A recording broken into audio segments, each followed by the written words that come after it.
Olá, jovem. Seja muito bem-vindo ao glorioso guia de AVC isquêmico. Agora me fala, você está estudando para a prova agora de última hora? Você está completamente desesperado lendo várias páginas sem entender nada? Está começando a se perguntar se você mesmo não está tendo um AVC isquêmico? Então não se preocupa, porque essa aula aqui é justamente para você. Vem cá, as diferentes manifestações clínicas de um AVC isquêmico estão te fazendo puxar os cabelos? Então presta atenção. O rastreio das diferenças de alergia estão te fazendo querer trancar o curso de vez? Então presta atenção. Você quer passar direto e ir pro internato logo? Então preste muita atenção. Jovem. Então, galera, brincadeiras à parte, né? Vamos dar início a essa monitoria. Você já deve me conhecer, a gente teve monitorias já lá atrás, foi no terceiro ou no segundo período. Mas mesmo assim eu vou me apresentar. Eu sou o João Antônio e essa aqui vai ser uma monitoria sobre AVC isquêmico.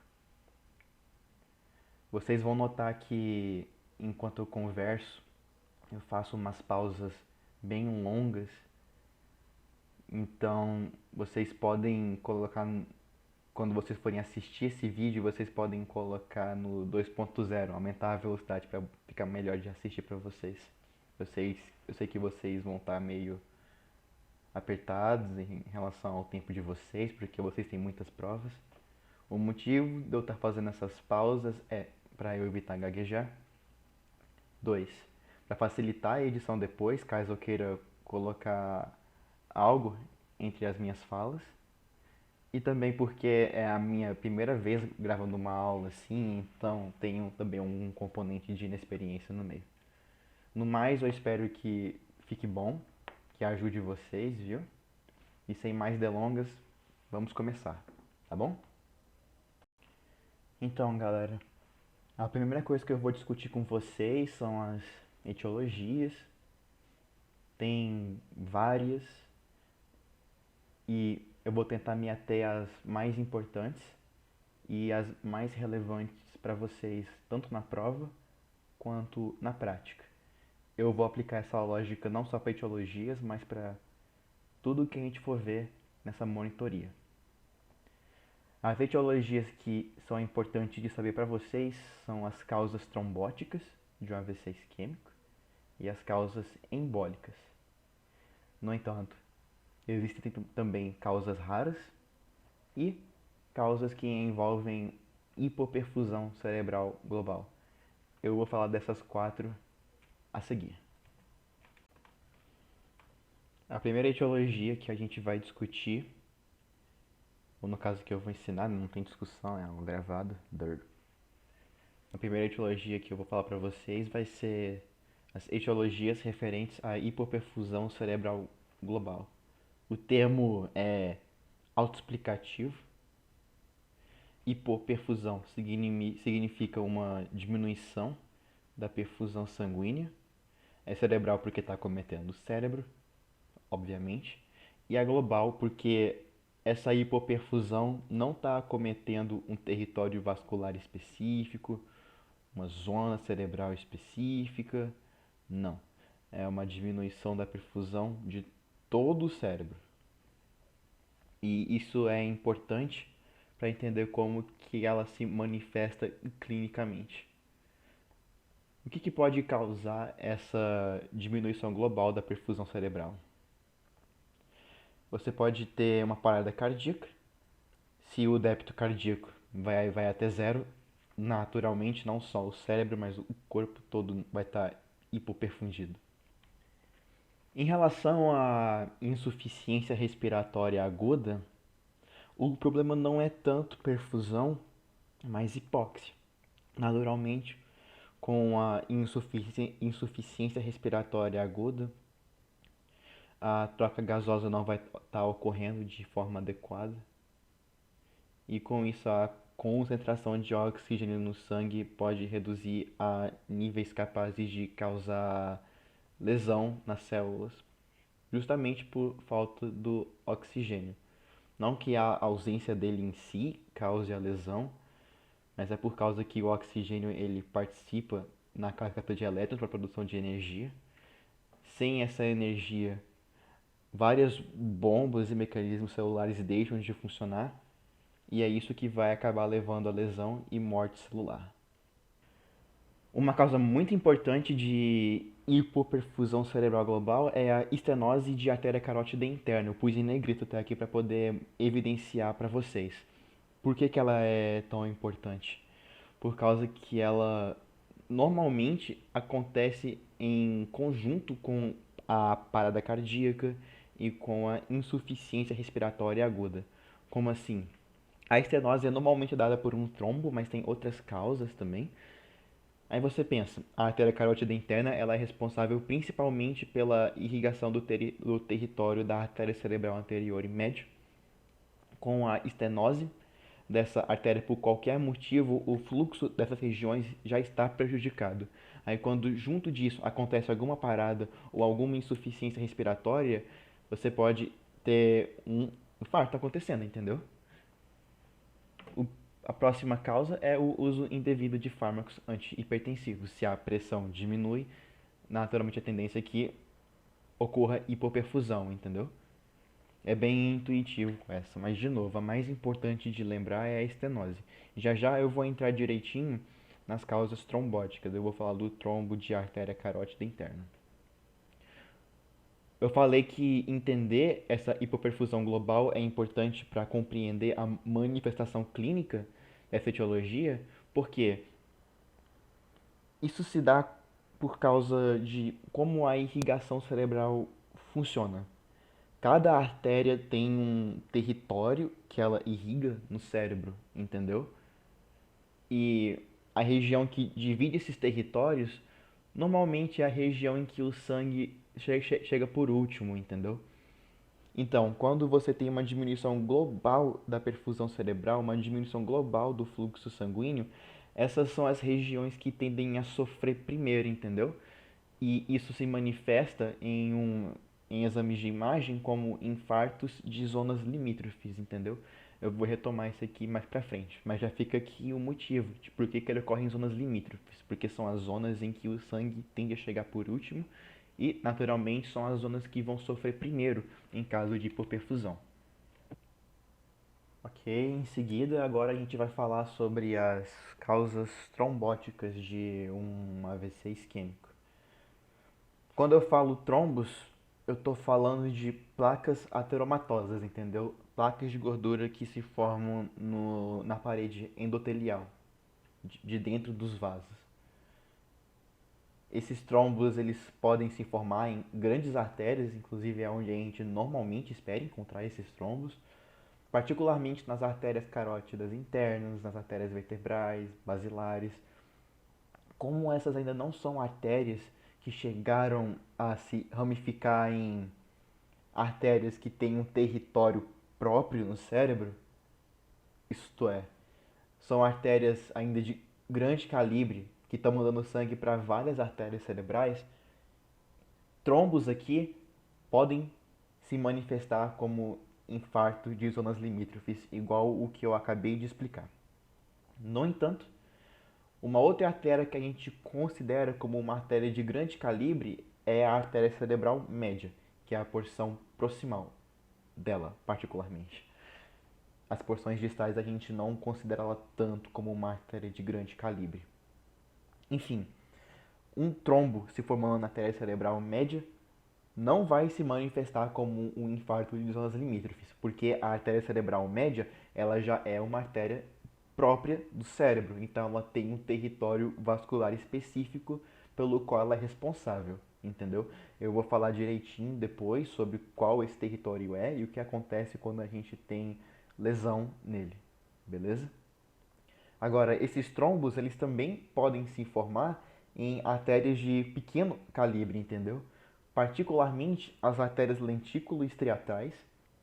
O nome é difícil, sabe? Quando você fala artéria lentículo-estriatal, você fica intimidado, o nome é grande, é difícil, mas o que você tem que saber é que essas são artérias que vão para os núcleos da base, particularmente o núcleo lentiforme e o corpo estriado, daí o nome. E são artérias que se caracterizam por serem vários raminhos pequenos. No caso, são ramos da artéria cerebral média. E elas vão para a região em que os núcleos da base estão, que são regiões profundas do cérebro. As outras artérias de pequeno calibre que a gente pode ter formação de trombo são os ramos contínuos da artéria basilar. Eu vou falar depois para vocês que esses trombos nas artérias bem pequenininhas do cérebro podem levar a infartos que a gente chama de infartos lacunares. Mas agora, o trombo, ele não obstrui completamente o vaso, entendeu? E eu não estou falando da hipoperfusão cerebral global. Então, como que esse trombo leva ao acidente isquêmico em si? Isso acontece por causa de um fenômeno que a gente chama de aterotrombose, que não é nada mais do que a formação de um coágulo em cima da placa ateromatosa. A placa ateromatosa, ela tem um revestimento dela, tem a capinha. Essa capinha ela não induz o sangue a coagular, mas o conteúdo dentro da placa, aquele conteúdo gorduroso com as células espumosas, ele é bem, ele induz bastante o sangue a coagular. Olha, quando você pensar no sangue, você tem que pensar em que o sangue é um trem bravo, entendeu? O sangue ele quer achar qualquer motivo para coagular. Os motivos em si que levam o sangue a coagular são abordados na tríade de Virchow, entendeu? O João do Futuro vai colocar o diagrama agora da tríade de Virchow. Como vocês devem estar vendo agora, a trombose ela vai decorrer de lesões do endotélio, que é aquela camada mais íntima dos vasos sanguíneos, estados de hipercoagulabilidade do sangue e alterações do fluxo sanguíneo, entendeu? Uma forma de você lembrar dessa tríade é lembrar como problemas do coração, problemas dos vasos e problemas do sangue em si. Como assim? Problemas do coração. Pense em alterações estruturais do coração. Isso também vale um pouco para vaso e essas alterações podem levar a fluxos sanguíneos alterados, entendeu? Arritmias também podem, já que eu parei para mencionar. O fluxo sanguíneo, quando ele fica turbilhonado, ele coagula muito mais fácil, entendeu? Isso foi doença do coração. Agora, doenças dos vasos. Eu tô pensando em doenças que vão levar à lesão do endotélio, entendeu? Lesão vascular, cara. Lesou um endotélio, o sangue vai lá, coagula na hora, entendeu? Sem medo de ser feliz. E estado de hipercoagulabilidade, não gagueja, João, se refere a doenças do próprio sangue, entendeu? Normalmente por alterações genéticas ou iatrogênicas da cascata de coagulação, deixando ela menos controlada. E aí o sangue acaba coagulando mais fácil, entendeu? Voltando para a placa de ateroma, dentro dela tem colágeno, entendeu? Moço, quando uma plaqueta vê especialmente colágeno, sabe? Ela coagula furiosamente e sem medo de ser feliz, entendeu? Então quando aquela placa tá lá e aí por qualquer motivo ela se rompe, às vezes a pressão subiu um pouquinho, ela rompeu, e ela expõe o conteúdo do seu interior para o sangue, moço, ali coagula na hora e aí termina de fechar o vaso, entendeu? Levando ao acidente vascular isquêmico.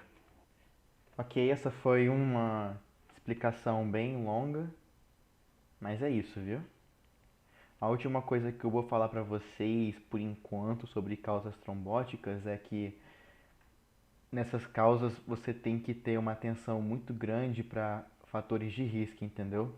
Estou falando de hipertensão, tabagismo, etilismo, obesidade, dislipidemia e especialmente diabetes, porque essas são as causas do trombo, entendeu? O trombo ele não forma ali do nada, entendeu? A pessoa normalmente ela já vai ter fatores de risco que estão justificando a formação daquele trombo. O mecanismo em si de formação do trombo eu acabei mencionando um pouquinho dele, só que em detalhes eu não vou entrar muito não, porque isso é mais visto. E essa aula já tá meio densa em conteúdo já, beleza? Vamos para a próxima causa então. As causas embólicas de AVC isquêmico são muito importantes, viu? Então prestem muita atenção aqui nessa parte da aula. Elas são importantes por causa que elas são muito perigosas, entendeu? Já já eu vou falar por quê. O que pode levar a essas causas embólicas de um AVC isquêmico? Lembrem da tríade de Virchow, entendeu?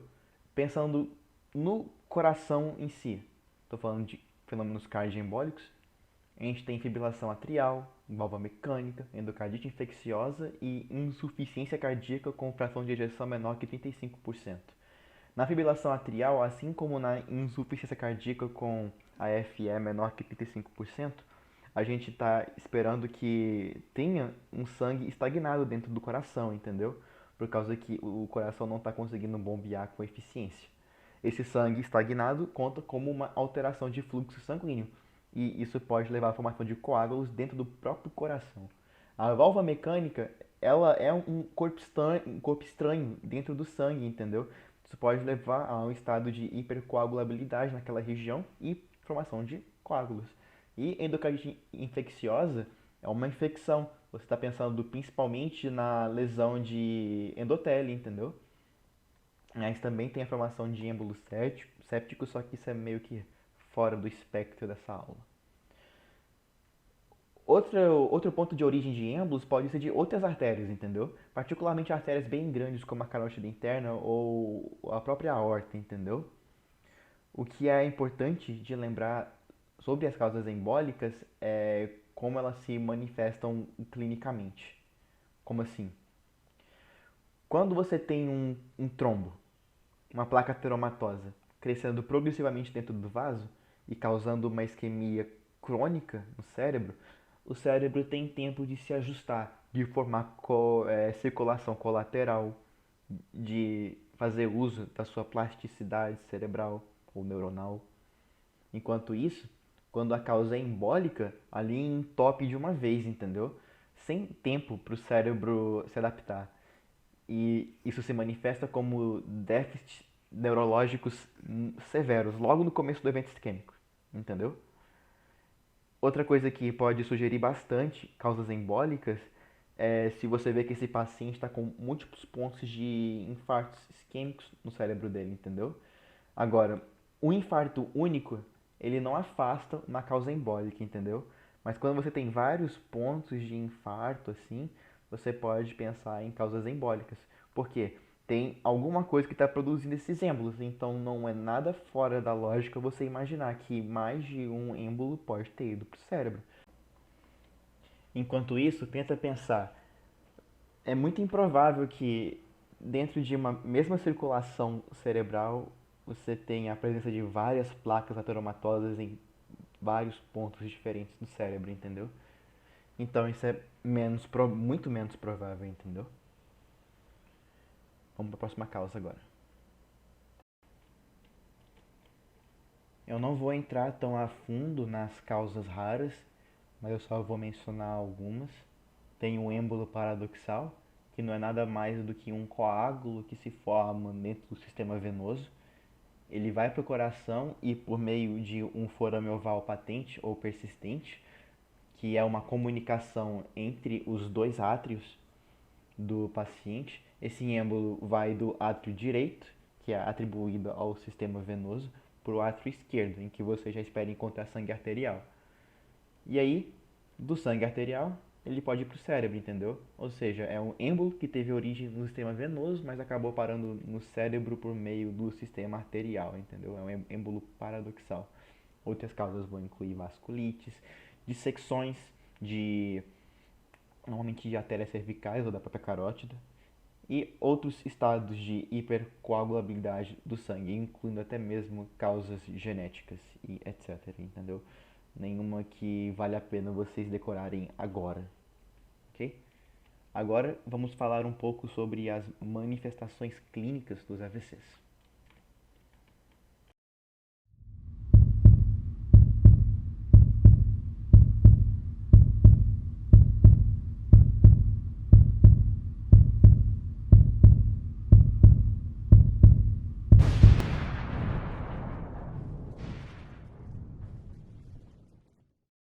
As manifestações clínicas de um AVC isquêmico variam de acordo com o território vascular acometido, entendeu? Tem várias manifestações diferentes, mas aqui eu vou me ater às principais, que são aquelas atribuídas às artérias cerebrais, que no caso são as artérias cerebrais, a média, a anterior e a posterior. Eu vou mencionar rapidinho para vocês também o infarto de zonas limítrofes, que eu já falei um pouquinho dele no começo da aula, mas saibam que tem outras, tá? Essas aqui são apenas as mais importantes. Conforme na montagem fantástica e ultra realista que eu fiz para vocês, a gente vai falar agora de um AVC isquêmico decorrido de uma obstrução da artéria cerebral média. As manifestações clínicas, alguns de vocês já devem estar familiarizados com elas, mas a gente vai mencionar e vai explicar direitinho como que elas acontecem, tá? Primeira coisa, hemiparesia e alteração de sensibilidade contralaterais. Eu escrevi aqui, tá? Sensibilidade, mas não faz mal, tá? Essas duas manifestações vão tender a ocorrer mais em membro superior e face contralaterais. Por quê? Isso se dá por causa da distribuição do homúnculo de Penfield, entendeu? No córtex motor e no córtex sensorial primários, a gente tem uma distribuição funcional e topográfica. Como assim? Quer dizer que uma parte dessa área é responsável por inervar face, outra parte braço, outra parte perna, entendeu? E acontece que a parte que é irrigada pela artéria cerebral média dessas áreas primárias são responsáveis por inervar mais membro superior e face. Então, com a lesão delas, a gente fica com uma hemiparesia e alteração de sensibilidade mais em membro superior do que em membro inferior. Membro inferior é mais por lesão de artéria cerebral anterior, entendeu? Essas partes mais inferiores do corpo ficam na região mais medial do cérebro, mais medial dessas áreas motoras e sensoriais primárias, que é território da artéria cerebral anterior. Entendeu? Eu vou retomar isso já já, tá bom? A outra manifestação clínica é o olhar conjugado ou o olhar desviado. E ele vai desviar para onde? Ele normalmente, não sempre, mas normalmente vai apontar para o lado da lesão. Então ele já te dá a dica, já ele aponta para onde que está lesionado, entendeu? O motivo desse desvio é complicado. Ele se dá por uma isquemia do campo ocular frontal, que é uma das áreas de Brodmann, viu? Mas isso é só para quem quer entender melhor. Mas aqui para essa aula é detalhe, tá bom? A outra manifestação clínica muito importante de saber é a afasia. A gente tem a afasia de Broca e a afasia de Wernicke. A afasia de Broca é a afasia expressiva, porque ela é uma área motora, entendeu? Então a pessoa consegue compreender o que você fala para ela quando você conversa com ela, mas quando ela vai te responder, quando ela vai tentar conversar de volta com você, faltam palavras para ela. Igual eu agora, entendeu? Às vezes dá uns brancos aqui, eu tenho que ficar fazendo a mesma explicação do mesmo slide mais de uma vez. Aí a pessoa tem uma fala arrastada, pausada, entendeu? O problema está na fluência, não na compreensão. O oposto é a área de Wernicke, que é uma área sensorial. Então a pessoa não consegue compreender bem o que você está falando, entendeu? Mas a fluência da fala dessa pessoa está preservada na afasia de Wernicke. No entanto, como essa pessoa não entende o que você quer falar para ela, ela também não sabe muito o que dizer, entendeu? Se ela não te entende, ela não sabe o que responder. Então ela acaba tendo um discurso que, apesar de fluente, é sem sentido. A gente chama isso caracteristicamente de salada de palavras. Vale a pena mencionar que, vale a pena não, eu já devia ter mencionado que essa afasia, seja de Broca, de Wernicke ou as duas, que no caso é a afasia global, são decorrentes de lesões no hemisfério cerebral dominante, no caso no território da artéria cerebral média do lado dominante do cérebro, entendeu? onde essas duas áreas se encontram. Existem outras manifestações clínicas atribuídas à lesão do lado não dominante. Vou falar já já. A outra manifestação clínica que eu vou falar agora é a hemianopsia homônima contralateral. Hemi quer dizer metade, anopsia quer dizer perda da visão e homônima quer dizer que é igual em ambos olhos. Contralateral, porque é do lado oposto ao lado da lesão. Um exemplo, então, lesão no lado direito do cérebro, no território da artéria cerebral média, a pessoa pode manifestar uma perda do campo visual esquerdo em ambos olhos. Entendeu? Não é difícil e você pode verificar isso aqui no exame físico, tá? Agora, e se a gente tiver uma lesão no hemisfério não dominante no cérebro? O hemisfério não dominante do cérebro dentro do território da cerebral média, tá? A gente ainda está na síndrome da artéria cerebral média. Vamos manifestar três coisas, principalmente uma. A primeira, que é a mais importante, é a heminegligência do lado oposto ao lado da lesão. O que é a heminegligência? Hemi é metade, porque é só do outro lado do corpo. E negligência, o que é a negligência? A negligência é uma alteração complexa que envolve uma falha da atenção da pessoa. Um exemplo clássico é quando você coloca você apoia suas duas mãos sobre o ombro da pessoa que tem negligência e você pede para ela te dizer se ela está sentindo que você está tocando ambos os ombros ou só um. Vamos supor que essa pessoa tem lesão isquêmica ao lado direito, ela vai dizer que você está tocando só o ombro direito dela, entendeu? Não por uma falha sensorial do lado esquerdo, entendeu? O problema não é a condução da via de sensibilidade, o problema é na atenção, entendeu? É algo mais complicado. Isso não vale só para sensibilidade, isso também vale até para estímulos visuais. A outra manifestação clínica é a apraxia, particularmente a apraxia construtiva, que de uma forma que lembra a heminegligência, a apraxia que agora é algo motor, tá? A pessoa ela não tem fraqueza, o problema dela não é perda de força motora, entendeu? Mas ainda assim ela vai ter uma dificuldade de construir, de desenhar ou de unir objetos tridimensionais que ela normalmente conseguiria, entendeu? Coisas simples como desenhar um relógio ou uma flor, vai sair um garrancho, entendeu? E não um garrancho no sentido de que vai sair feio. Se eu fosse desenhar também ia sair feio, entendeu? Mas vai sair algo muito fora do padrão, entendeu? Tem aspectos mais objetivos que a gente avalia aqui para poder dizer quando que o desenho é só feio e quando a gente pensa em apraxia, tá? Não vale a pena mencionar agora, isso é mais do exame físico neurológico. A outra manifestação é a anosognosia. O nome é esquisito, mas é basicamente perda de autopatognose. A pessoa ela perde consciência em relação à própria doença. Isso é até complicado quando você vai tratar o paciente, porque como é que você vai tratar um paciente que está convencido de que ele não está doente? Pode ser complicado, entendeu? Isso tudo foi síndrome da artéria cerebral média. É a mais importante, tá?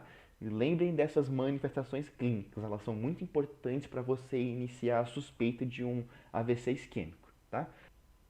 Em relação à síndrome da artéria cerebral anterior, tem três manifestações que valem a pena lembrar.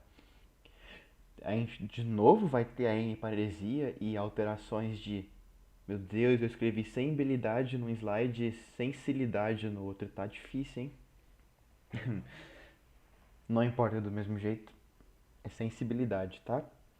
Diferente da artéria cerebral média, aqui essa perda de força e perda de sensibilidade vai ser mais intensa em membro inferior, por motivos que eu já expliquei. Lembra? Distribuição do músculo de Penfield e área de irrigação da artéria cerebral anterior. Tá? Outra manifestação, incontinência urinária fecal. Também por lesão de uma área específica do cérebro que eu não vou nem mencionar, entendeu? E por fim, a mais importante, assim, que realmente aponta uma lesão de artéria cerebral anterior é a abulia. A abolia se manifesta por causa da lesão do córtex pré-frontal, entendeu? E ela se manifesta como uma redução na motivação, da vontade. Você vai tentar comunicar com o paciente não por um déficit motor, não por um déficit sensorial, ele te ouviu, ele tem a capacidade de te responder, só que ele simplesmente não responde por uma falta de vontade, ou então se ele responde, ele faz de uma forma letárgica, atrasada, lentificada, entendeu? Por fim, a síndrome da artéria cerebral posterior, entendeu? Tem várias manifestações aqui nesse slide, mas olha, se você lembrar das três coisas que essa artéria irriga, fica mais fácil. A primeira é o lobo occipital, a segunda é o tálamo, a terceira é o mesencéfalo. Primeiro, lobo occipital. O que acontece quando você tem uma lesão isquêmica no lobo occipital? Corte no campo visual. De novo, a hemianopsia homônima contralateral, entendeu? Dependendo de onde ocorre a lesão, você pode ter umas quadrantonopsias, que são cortes em quadrantes da visão, mas isso é mais complicado, tá? Se você tiver lesão no lobo occipital dominante, você vai manifestar também alexia sem agrafia. Alexia é uma incapacidade de você conseguir entender e ler linguagem escrita, entendeu? Mas sem agrafia, o que quer dizer que curiosamente a pessoa não consegue ler, mas ela consegue escrever. Então ela pode escrever alguma coisa, mas que ela não vai conseguir ler depois, entendeu? Porque lobo occipital é um problema sensorial, entendeu? Agora, vamos pensar na próxima coisa. Lembra? A artéria cerebral posterior também irriga o tálamo. Então, o que acontece em lesões do tálamo? Perdas sensoriais contralaterais e até mesmo dores, entendeu? Você pode pensar que se o cérebro ele é um grande congresso, então o tálamo ele é o cara que é o guardinha que fica na porta desse congresso, entendeu? Tudo que vai ir pro cérebro primeiro tem que passar por esse guardinha, entendeu? Que é o tálamo. A exceção sendo nervo olfatório, mas isso é fora dessa aula. Não sei nem por que eu mencionei isso. Então, essas perdas sensoriais podem variar bastante em termos de intensidade. E, de novo, você pode ter ou não dores também, entendeu? Isso do tálamo. Agora vamos pro mesencéfalo. E olha, eu sei, mesencéfalo, você deve estar pensando tipo assim, meu Deus, eu só vi mesencéfalo no começo da faculdade, eu não lembro nada, meu Deus. Calma. São só três coisas que eu preciso que vocês lembrem que tem no mesencéfalo. O primeiro é o pedúnculo cerebral. Lembra que tem lá embaixo no bulbo a decursação das pirâmides, que é por isso que o cérebro de um lado inerva músculos do outro lado? Então, o pedúnculo cerebral não é nada mais do que essa via córtico-espinhal, entendeu? Só que antes dela cruzar, tá? Então, uma lesão desses pedúnculos cerebrais podem manifestar como uma hemiparesia contralateral, simplesmente. O que mais tem no mesencéfalo de importante? O núcleo rubro. O núcleo rubro, ele é responsável por receber vias do cerebelo e enviar elas para o resto do corpo.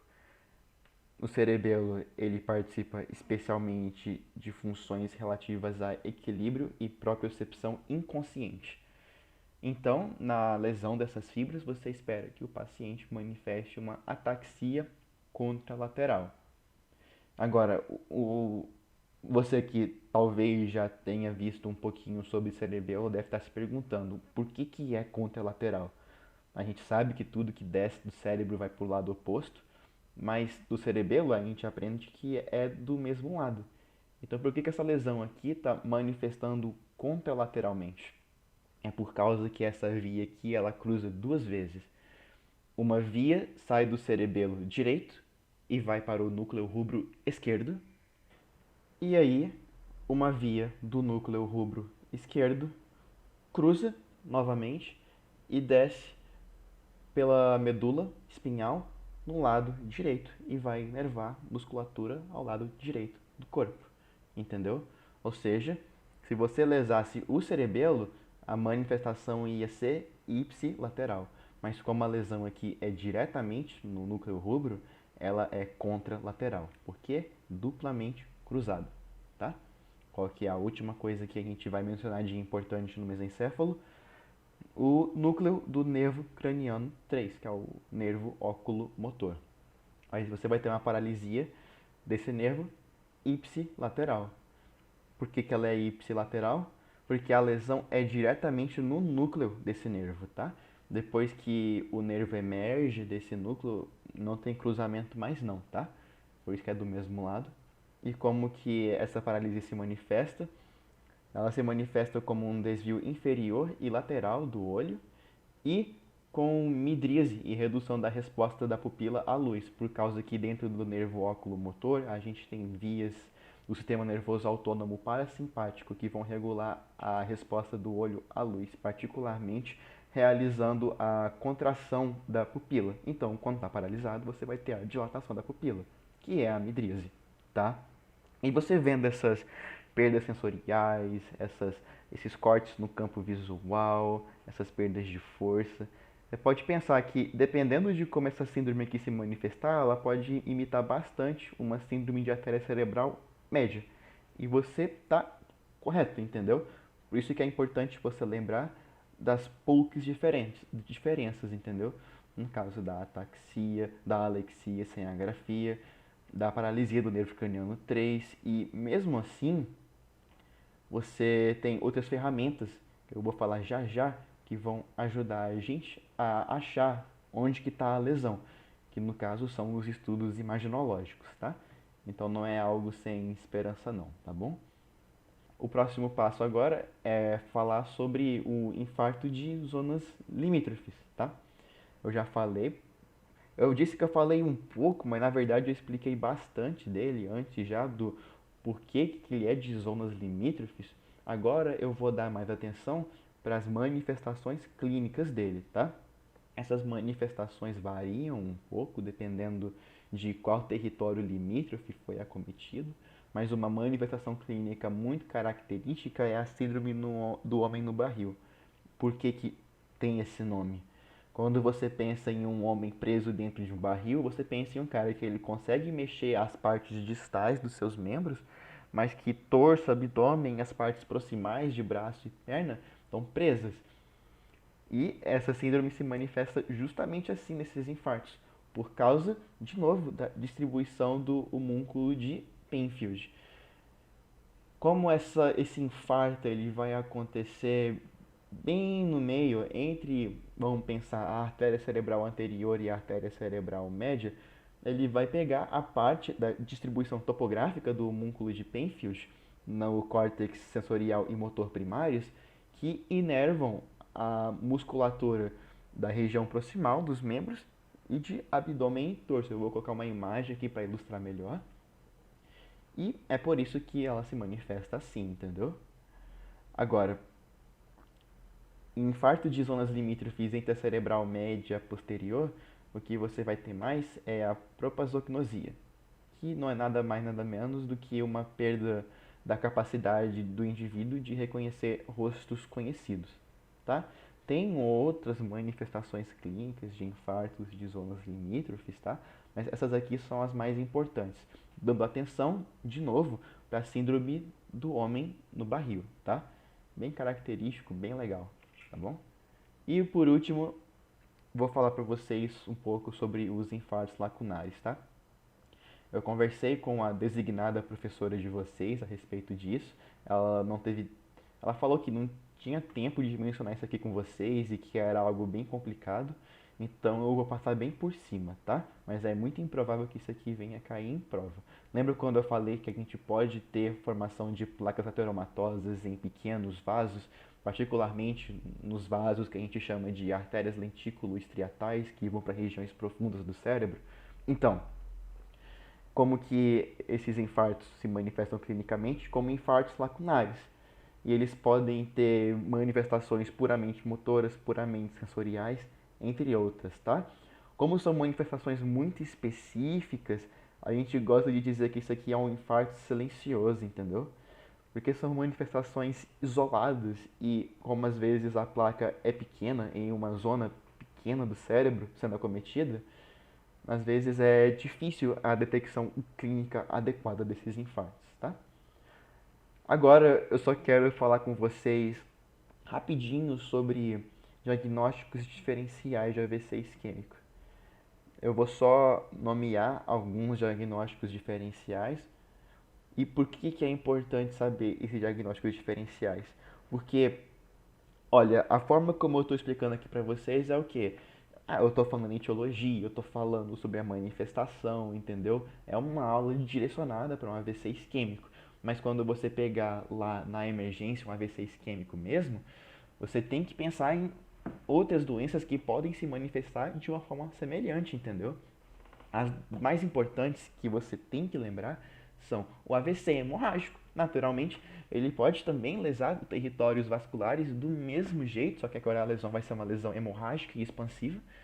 E outra coisa muito importante também de lembrar é a hipoglicemia. Hipoglicemia pode imitar um AVC isquêmico muito fácil, entendeu? E é algo que a gente tem que afastar ao longo das condutas, tá bom? Condutas que eu vou falar já já, tá bom?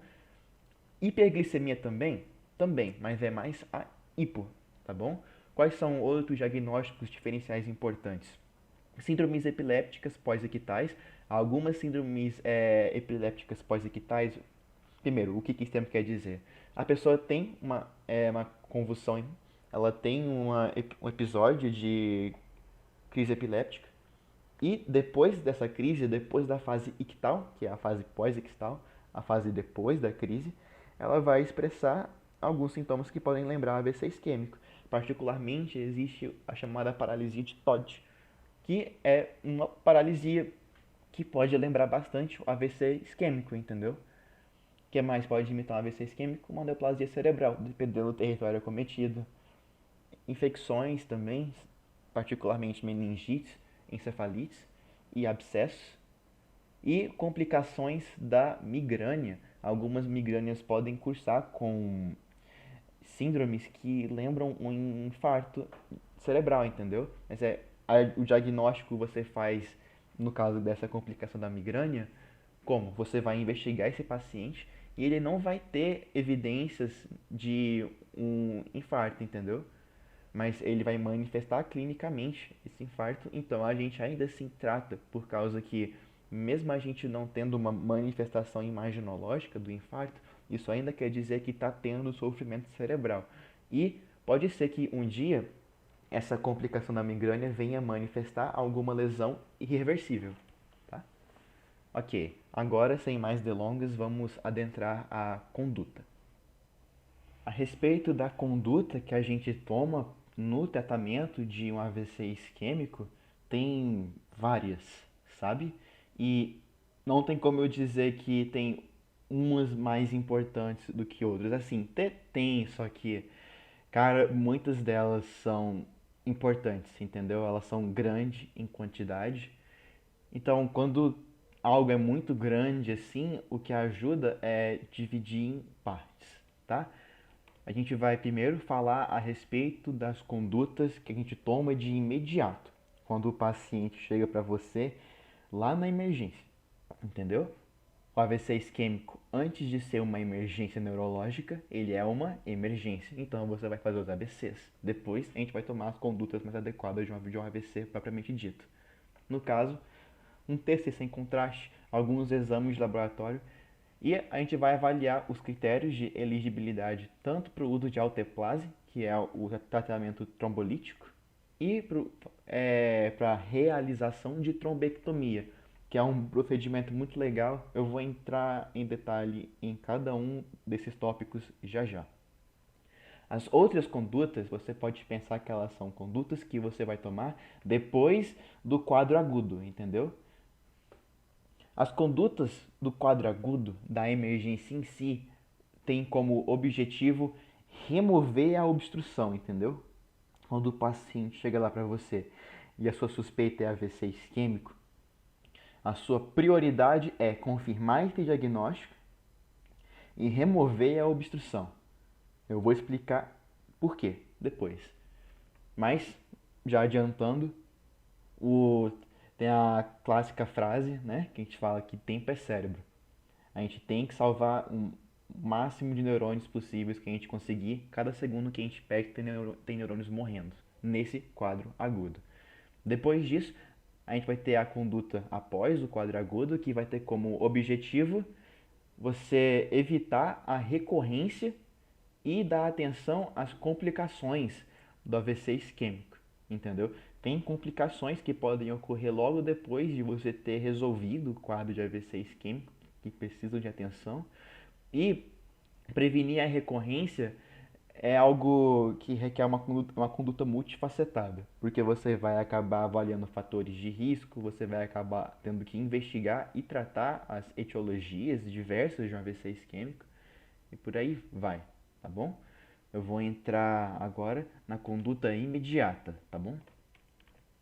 Como eu acabei de falar, a primeira coisa que a gente vai fazer são os ABCs da emergência. O A e o B dizem respeito à via aérea e à ventilação. E é algo mais intuitivo. Você pensa em o quê? Em intubação. Você vai tentar avaliar se o paciente precisa ou não de intubação. Isso normalmente é feito com a escala de coma de Glasgow, que se vier com uma pontuação inferior a 8, indica intubação. E isso é importante para assegurar a via aérea do paciente. Agora, a circulação, particularmente nesse caso aqui do AVC isquêmico, ela tem um macete, entendeu? Por quê? Pensa, o problema no paciente com AVC isquêmico é perfusão. Seja um problema de hipoperfusão global ou de um território vascular específico, o problema é que não tem sangue chegando onde tinha que estar chegando, entendeu? E aí você vai e diminui a pressão em um paciente que já está com um problema de perfusão, você pode acabar piorando, agravando a isquemia desse paciente, entendeu? Então, quando a gente vai considerar reduzir essa pressão, a gente costuma pesar muito na balança os riscos e os benefícios, entendeu? Quais são os critérios? Esses critérios são dois. Primeiro, eu vou falar já já sobre os critérios para usar a alteplase, mas se você avaliou esse paciente e decidiu que vai usar a alteplase, que é o tratamento trombolítico, nesse paciente que vai usar a alteplase, você precisa reduzir a pressão para valores abaixo de 185 por 110, tá bom? A alteplase é um antiagregante plaquetário, então quando você administra isso no paciente, você aumenta o risco de sangramento. Se você deixar esse medicamento atuar em um paciente com a pressão muito grande, isso pode gerar um risco para ele enorme de sangramento, tá bom? Por isso que quando a gente vai usar a alteplase, a gente é um pouco mais rígido com a pressão que a gente quer dele, mas não rígido demais, tá bom? E se a gente não for usar a alteplase, a gente pode ser um pouco mais leniente com a pressão dele, a gente pode despreocupar um pouco mais. Normalmente a gente só tenta manter a pressão sistólica abaixo de 220 em pacientes que não vão usar a alteplase. Normalmente, nos pacientes que você vai precisar fazer redução da pressão, para qualquer um desses dois cenários, as medicações normalmente utilizadas são lisinopril e labetalol. Uma outra coisa é que quando você for reduzir a pressão do paciente, evita reduzir ela a valores inferiores de 15% da pressão que você mediu quando ela estava no valor que você não queria. Ficou confuso minha explicação, deixa eu retomar. Você mediu a pressão do paciente, veio 250. Tem que reduzir? Tem, mas você não reduz mais do que 15%. 15% de quanto? Nesse exemplo que eu dei, não mais do que 15% de 250. Que vai dar mais ou menos, cadê a matemática aí? 10% é 25, 37,5 se eu não estou enganado. Você não pode reduzir a pressão mais do que 37,5 milímetros de mercúrio nesse paciente. Não é recomendado, porque é uma redução muito grande. Mas, com uma redução de apenas 30, você já consegue chegar na pressão-alvo, que é 220, tá? Agora vamos entrar na conduta mais legal que tem, que são os estudos imaginológicos feitos em um AVC isquêmico. Quando a gente fala de estudos imaginológicos de um AVC isquêmico, o primeiro estudo que tem que vir na sua cabeça é a tomografia computadorizada sem contraste. Sem contraste, tá? É um exame muito importante, você faz na hora. Enquanto você vê os ABCs, enquanto você já vai medindo a hipoglicemia do paciente, se tiver, por um teste rápido de glicemia, vou falar já já dele. Enquanto tudo isso está acontecendo, você já prepara ele para fazer a tomografia, entendeu? O que pode aparecer na tomografia que sugere um AVC isquêmico? Uma hiperdensidade em artéria cerebral média sugere bastante um AVC isquêmico. É um achado bem específico e essa hiperdensidade normalmente representa um trombo ou um êmbolo dentro da artéria, entendeu? Outro sinal que você pode ver é uma hipodensidade no território vascular acometido. Por que está hipodenso? Por causa do edema citotóxico que está acontecendo, entendeu? É uma zona de infarto, então, naturalmente, as células entrando em isquemia, elas incham, entendeu? O mecanismo de edema citotóxico, eu não lembro se eu falei no começo da aula, não é tão complicado. Se não tem sangue chegando, se não tem oxigênio chegando, a célula ela perde a capacidade dela de produzir energia. Sem energia, as bombas protônicas, as bombas aniônicas dela não funcionam, entendeu? Quando essas bombas não funcionam, a tendência é o acúmulo de íons dentro da célula e, por osmose, a água entra lá dentro também. A célula incha, entendeu? Por isso que é citotóxico, é tóxico para a célula, entendeu? O que a gente vê no exame imaginológico é realmente um edema generalizado, entendeu? Um outro edema que a gente pode ver no cérebro é vasogênico, só que ele é para outras causas como neoplasias malignas e abscessos, tá? Não entra aqui em AVC isquêmico. O pulo do gato na tomografia é que esses achados, apesar de poderem ser específicos, principalmente a hiperdensidade em artéria cerebral média, eles têm pouca sensibilidade. Quando eu digo que o exame é específico, eu quero dizer que, como ele aparece, é porque muito provavelmente tem a doença.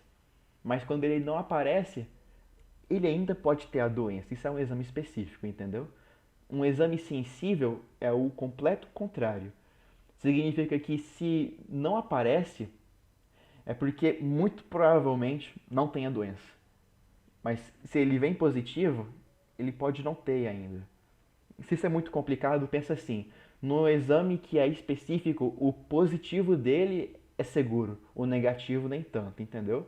No sensível, o negativo do exame sensível, quando o exame sensível vem negativo, você pode confiar. Quando ele vem positivo, nem sempre, entendeu?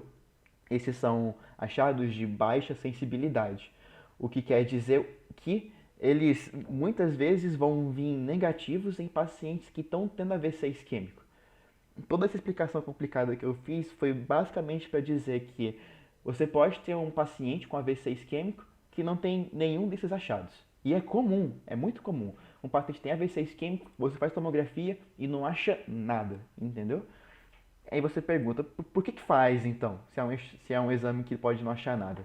A gente faz para poder afastar hemorragias, entendeu? Lembra quando eu falei dos diagnósticos diferenciais? Eu falei que tinham dois muito importantes, o AVC hemorrágico e hipoglicemia.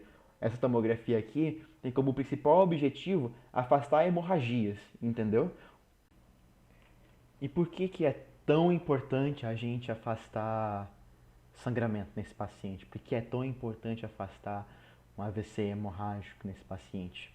Por causa que a gente vai ver que as condutas a seguir para AVC isquêmico vão envolver o uso de antiagregantes plaquetários, de alteplase, entendeu? São medicações que, se oferecidas para pacientes que já estão em sangramento ativo, podem diminuir bastante o prognóstico dele. Podem até ter consequências fatais para o paciente, entendeu? A gente não usa essas medicações em pacientes com sangramento ativo a não ser em condições extremas de risco-benefício, entendeu? Então é muito importante você afastar a hemorragia em um paciente com AVC, com suspeita de AVC isquêmico, entendeu? Iniciar uma alteplase no paciente com AVC hemorrágico assim Não dá, é contraindicado demais, é uma contraindicação absoluta. A gente vai ver já já, tá? Isso para tomografia. Tem um exame mais específico, mais legal de tomografia, que é a angiografia por tomografia, ou então para quem gosta de resumir os termos, você pode também chamar de angiotomografia, entendeu? É um exame contrastado que mapeia as artérias do cérebro. E você pode localizar a obstrução, porque o contraste ele vai mostrar a artéria todinha lá com o fluxo dela. Aí você vai ver a obstrução e depois dela não tem mais o fluxo, entendeu? Você não vai ver contraste na região que está depois da obstrução. É bem intuitivo, sabe? O negócio é que esse exame nem sempre está prontamente disponível. E a ressonância magnética? Foi até bom eu falar em relação a essa questão de exames nem sempre disponíveis. Olha, esse slide aqui tem muita coisa, eu admito que eu pus coisa demais nele. Mas olha, se você não for lembrar nada desse slide aqui, lembra do que eu pus em negrito embaixo, entendeu? É um exame muito rico em informação. E ele é mais seguro para o paciente, porque ele não envolve radiação e mesmo a angiorressonância não precisa de contraste para você fazer ela. Tem opções de contraste com gadolínio, mas você não precisa para obter um bom estudo de imagem dos vasos. Se é um exame tão bom e é um exame com pouco risco e tanta informação assim, por que, que a gente normalmente não faz, especialmente em um quadro agudo? Acessibilidade, cara. Não é qualquer lugar que você vai trabalhar que vai ter uma ressonância prontamente disponível para você fazer. E mesmo quando tem, é um exame que demora mais para fazer, entendeu? Mas olha, se tiver disponível, faz, cara. A tomografia, como eu falei para vocês, ela demora de 4 a 5 horas para você poder ver sinais francos de isquemia, entendeu? Pode ser de 4 a 5 horas, em alguns pacientes, depois de uma hora você já vê na tomografia alguns sinais. Mas não é comum. O comum é depois de 4 a 5 horas. Enquanto que nos estudos de ressonância magnética, você pode achar sinais positivando depois de apenas meia hora do início dos sintomas de AVC isquêmico, entendeu? É um exame que positiva bem mais rápido e ele é super sensível e específico para AVC isquêmico, tá bom? Eu não vou entrar nos detalhes, mas olha, está escrito aqui no slide para quem quiser ler. São dois painéis de ressonância, entendeu? É o DWI e ADC. O infarto franco vai aparecer como uma hiperintensidade em DWI e hipointensidade em ADC. Retomando, né, radiologia, quando a gente fala em tomografia, a gente fala em hiperdensidades e hipodensidades. Quando a gente fala de ressonância magnética, a gente fala de hiperintensidades e hipointensidades. Beleza? Ok. Vamos falar agora dos exames laboratoriais que a gente pede em um quadro agudo. A gente está ainda no quadro agudo de um AVC isquêmico. Em relação aos exames laboratoriais, assim, não tem muito segredo, tá? Eu falo exames laboratoriais, mas na hora são só alguns testes rápidos, tá bom? Você não vai mandar nenhum pedido para laboratório para voltar depois de uma semana, não, entendeu? É um quadro agudo, é tudo na hora, tá? Tem dois exames que precisam da atenção de vocês. O primeiro é o teste rápido de glicemia capilar. É obrigatório você fazer, ele é parte do protocolo de AVC isquêmico. E a intenção dele é você afastar hipoglicemia e hiperglicemia, porque ambos podem simular um AVC isquêmico, entendeu? O outro exame muito importante é o coagulograma. A gente faz para poder ver se o paciente já está em um estado de hipercoagulabilidade, entendeu? Porque isso pode contraindicar o uso de alteplase.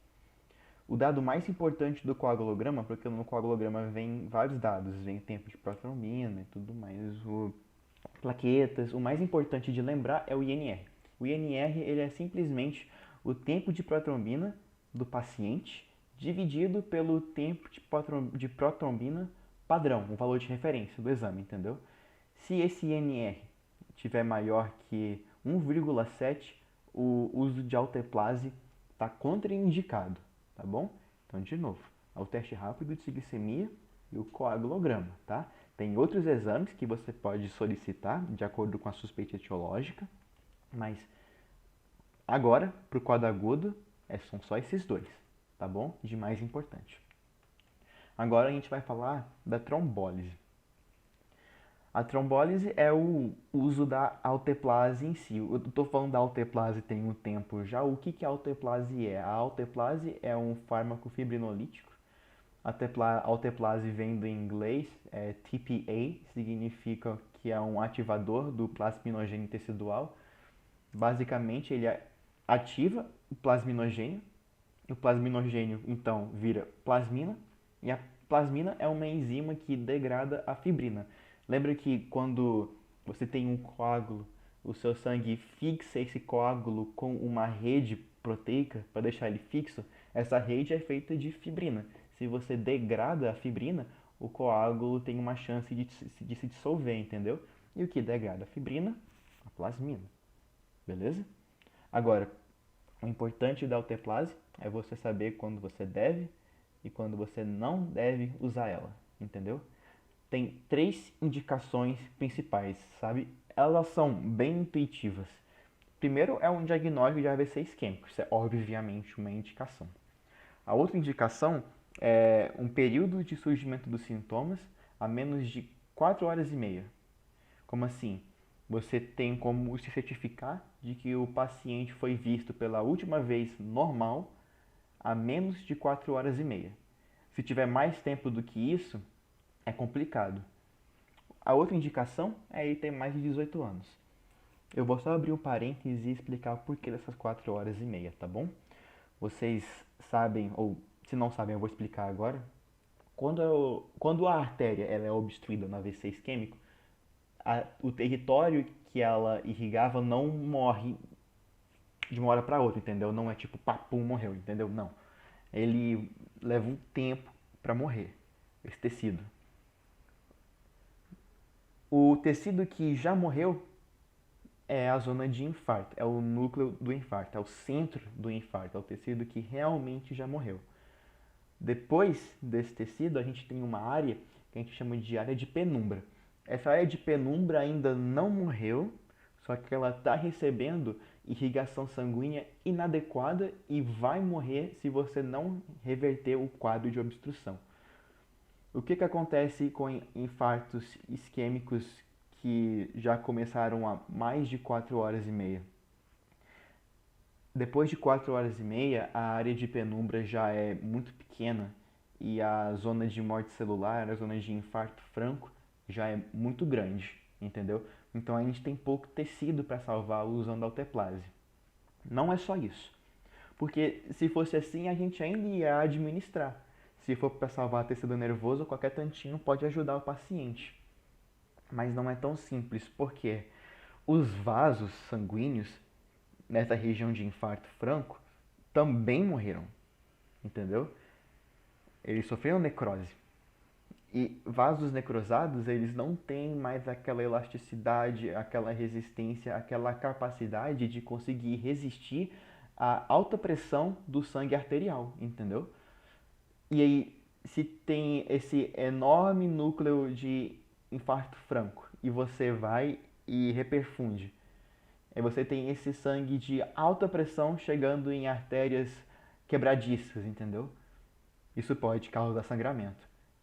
Então, essa indicação de ter menos de 4 horas e meia de início dos sintomas é tanto para maximizar o tecido que a gente pode salvar, quanto para diminuir o risco de um sangramento dentro da zona isquêmica, da zona de infarto, aliás, a zona que já morreu.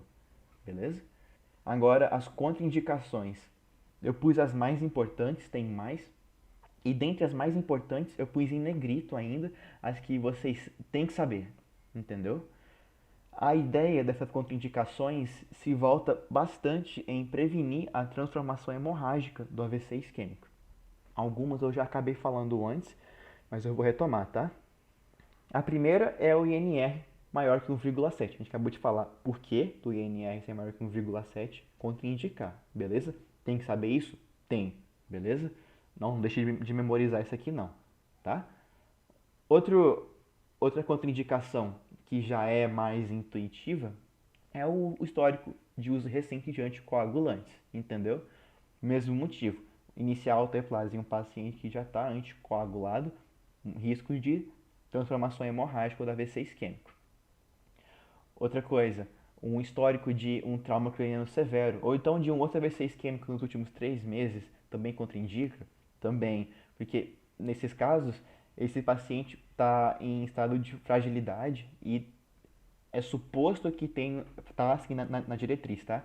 É suposto que eles estão sobre um maior risco de transformação hemorrágica, tá bom? Outro que é importantíssimo de saber é se a hipodensidade do território de infarto é superior a 1/3 da área de irrigação da artéria cerebral média, entendeu? Isso aqui você pode verificar com o score Aspects, entendeu? Que é um score que você avalia quais zonas estão sendo acometidas pela isquemia e você dá uma pontuação, entendeu? Se ela vier muito alta, sugere uma alta área sobre isquemia, entendeu? E o motivo disso ser uma contraindicação é a mesma lógica daquelas 4 horas e meia, entendeu?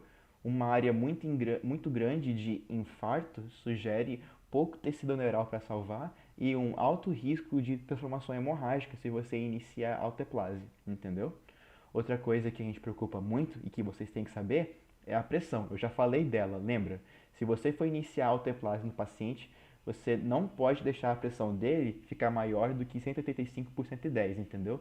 Você vai fazer 3 medidas separadas por intervalo de 10 minutos para monitorar a pressão desse paciente. E não pode estar maior do que isso aqui. Por quê? Uma pressão alta em um paciente anticoagulado gera um risco de sangramento, entendeu? Também é até certo ponto intuitivo.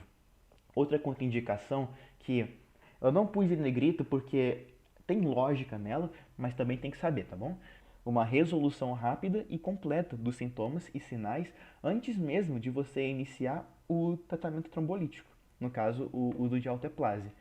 Como assim? O AVC do cara resolveu sozinho? Não, é porque provavelmente foi um ataque isquêmico transitório, entendeu? Quer dizer, ele de uma forma é um AVC que resolveu sozinho, de uma forma. Eu vou falar dele já já, tá bom? Eu vou abrir um parêntese para ele. Outra contraindicação é a suspeita clínica de hemorragias, que são coisas que a gente já é para ter afastado pela tomografia, tá bom?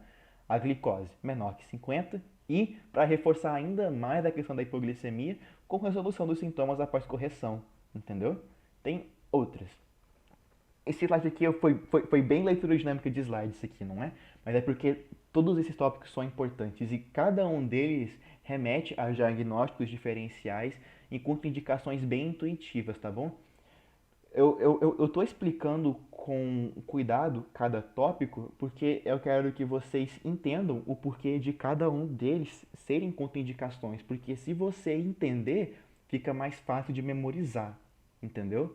Claro que valores como o 1,17 ou o 185 você tem que decorar, não tem jeito, entendeu? Mas pelo menos você entendendo o porquê, fica mais intuitivo você lembrar depois, durante a prova ou até mesmo para a vida, entendeu? Agora eu vou falar com vocês sobre a trombectomia. O que é a trombectomia? A trombectomia é um procedimento endovascular em que você coloca um catéter e leva esse catéter até a região em que está tendo obstrução e você remove a obstrução, entendeu?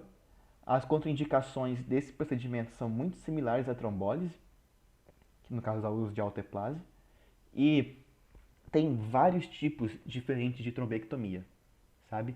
Alguns têm, eles colocam um saquinho que busca o trombo, outros fragmentam o trombo usando é tipo uma mini furadeira dentro do catéter, entendeu? Tem várias técnicas diferentes, tá? Saber quais são elas não é tão relevante agora, entendeu? Eu ainda assim achei legal mencionar. Agora, critérios, né? O que, que a gente quer, o que a gente quer não, né? O que a gente precisa saber sobre. Quer também, porque é legal, né, gente?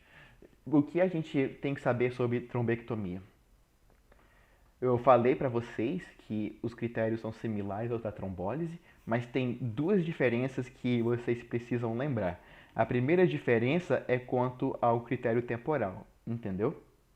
A trombectomia está indicada apenas depois de 6 horas do início do infarto, do AVC isquêmico, perdão. Entendeu? Preferivelmente, assim que der 6 horas, fazer, entendeu? Por questão de tempo é cérebro, entendeu? Mas é interessante esperar essas 6 horas, tá bom? Agora, o outro critério que é importante é o critério em relação à obstrução, entendeu? Você não vai tirar a obstrução de qualquer vaso. São apenas reservadas para vasos de grande calibre. Quais são os vasos que a gente considera como vasos de grande calibre, entendeu? São aqueles mesmos que formam as placas de ateroma grandonas. Lembram? São a artéria carótida interna, a artéria vertebral, a basilar e a secção proximal da artéria cerebral média, tá bom?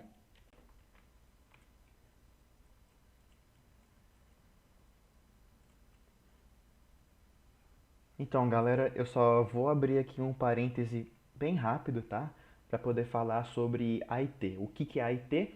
Ataque isquêmico transitório. O nome já entrega o que ele é, entendeu?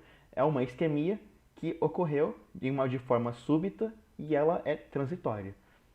E como é que isso se manifesta clinicamente? Se manifesta igual um quadro de acidente vascular encefálico, mas no qual os sintomas, os sinais e os sintomas sofrem reversão espontânea, entendeu? Normalmente dentro de 24 horas, mas na prática tende a ocorrer em torno de 1 hora. Ou seja, o paciente vai manifestar os sinais e sintomas de um AVC isquêmico que vão se resolver sozinhos, entendeu? E lembra que essa resolução espontânea era uma contraindicação para o uso de alteplase? Então, se você por acaso já iniciou a alteplase, então você precisa suspender, entendeu? Se você já iniciou a alteplase e você teve a suspensão espontânea dos sinais e sintomas, você deve suspender a alteplase. Provavelmente foi um AIT, entendeu? Agora, você só pode mandar esse cara para casa e fica por isso mesmo? Não, você precisa investigar esse paciente. Por quê? Quando você pensa em AIT, você tem que pensar em quê? Em um AVC com reversão espontânea e você tem que pensar em sofrimento cerebral. Você tem que pensar que o seu cérebro ele está gritando de dor, desesperado, querendo ajuda, entendeu? Um AIT, ele normalmente decorre de eventos de placas ateromatosas de grandes artérias, entendeu? O paciente ele tem uma placa em uma das suas grandes artérias cerebrais e, por qualquer motivo, ele tem uma redução do fluxo sanguíneo. Como já tem a placa junto, então você vai ter uma redução do fluxo sanguíneo mais a placa, o tecido vai entrar em isquemia. E essa isquemia, como a obstrução não é completa e essa redução da perfusão ela é transitória, você não vai chegar a ter morte celular e os sintomas e os sinais vão se reverter sozinhos, entendeu? Qual que é a conduta para esse paciente aqui? Investigar etiologia, porque as mesmas etiologias que podem levar a um acidente vascular encefálico podem levar a um AIT, entendeu? E particularmente no caso do AIT, o que você tem que lembrar dele também é que um AIT indica um fator de risco enorme para a ocorrência de um acidente vascular de fato, entendeu? Só para recapitular então, AIT, reversão espontânea do quadro dentro de 24 horas, mas normalmente em uma, sofrimento cerebral e fator de risco enorme para a ocorrência de um verdadeiro acidente vascular. E conduta, investigação etiológica. Qual que é a provável etiologia? Uma placa ateromatosa em uma das grandes artérias. Isso é AIT, beleza? Agora vamos falar da conduta que a gente vai dar para o paciente depois de tratar o quadro agudo dele. A primeira conduta após o quadro agudo de AVC isquêmico que eu vou falar para vocês é a atenção para complicações de um AVC isquêmico. Tem 4 que são importantes de saber. A primeira, vocês já estão careca de me ouvir falar, é a conversão hemorrágica. Ela tem várias causas, que eu passei por várias delas ao longo dessa aula, então eu não vou enrolar vocês mais, porque eu já repeti muito, entendeu? E a conduta para quando acontece uma conversão hemorrágica é você suspender o uso e fazer a reversão da alteplase. Tem algumas medicações que ajudam a reverter o efeito dela mais rápido, beleza? Outra complicação importantíssima, importantíssima essa aqui, o edema cerebral. Lembra que eu falei do edema citotóxico, do AVC isquêmico, toda aquela história? Quando as células entram em isquemia, elas tendem a inchar, o tecido fica edemaciado. Mas no AVC isquêmico, o pico desse edema tende a ocorrer 3 a 5 dias depois do acidente vascular, entendeu? E dependendo do tamanho desse edema, ele pode causar um aumento severo da pressão intracraniana. E aumentos da pressão intracraniana graves podem ser potencialmente fatais, entendeu? Qual que é a conduta? Tem algumas medicações que a gente pode usar para tentar diminuir esse edema. Um exemplo é o manitol, que é um diurético osmótico. E temos também um procedimento muito legal que a gente chama de hemicraniectomia descompressiva. A hemicraniectomia descompressiva consiste na abertura de uma janela no lado acometido, no lado que está edemaciado, para permitir que o cérebro ele extravase, por assim dizer, por lá e depois desinchar, entendeu? Ele vai desinchar sozinho. Porque se esse cérebro não tiver um lugar para ele extravasar o inchaço dele, ele vai tender a ir por onde? Pelo forame magno. O seu cérebro vai tentar sair do seu crânio pelo forame magno. E isso não dá bom, entendeu? Por causa que isso pode comprimir o bulbo. E tem algo muito importante no bulbo que a gente chama de centro cardiorrespiratório, que se sofrer lesão durante essa compressão, o paciente pode ter uma parada cardiorrespiratória e choque neurogênico, entendeu? Então a gente não quer isso. Outra complicação importante de um AVC isquêmico é algo mais crônico, isso aqui, é convulsões. O paciente que sofreu AVC isquêmico, ele pode, ao longo da vida dele, ter convulsões, advindas justamente do foco em que aconteceu o infarto. Essas convulsões podem até mesmo se tornar convulsões generalizadas. Em resumo, a convulsão generalizada é normalmente o que a gente associa ao clássico caso de convulsão tônico-clônica, entendeu? É aquele paciente que tem redução no nível de consciência, ele cai no chão, treme, tem incontinência urinária, em toda aquela história, entendeu? Isso cabe mais em uma aula de epilepsia, tá bom? A outra complicação, essa aqui pode ser mais aguda, é o angioedema orolingual. O nome já entrega o que é o angioedema orolingual. É um edema advindo dos vasos que vai acometer a região de boca e língua.